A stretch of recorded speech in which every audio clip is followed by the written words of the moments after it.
Shrirampur firing प्रकरणात मोठी कारवाई, आणखी एका आरोपीला अटक।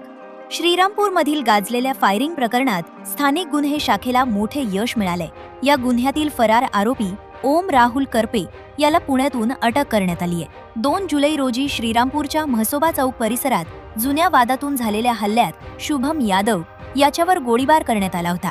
या प्रकरणी श्रीरामपूर शहर पोलीस ठाण्यात गंभीर गुन्हा दाखल करण्यात आलाय। यापूर्वी मुख्य आरोपी अभय उर्फ अभि ससाणे आणि त्याचा साथीदार अक्षय कपोते यांना अटक करण्यात आली होती। दरम्यान फरार असलेला ओम करपे पुण्यात लपल्याची माहिती पोलिसांना मिळाली। त्यानुसार स्थानिक गुन्हे शाखेने पिंपरी चिंचवड येथे सापळा रचून त्याला ताब्यात घेतले। चौकशी दरम्यान त्याने गुन्ह्यात सहभाग असल्याची कबुली दिल्याची माहिती समोर आली आहे। सध्या या प्रकरणातील इतर फरार आरोपींचा शोध सुरू असून तपास वेगानं सुरू आहे।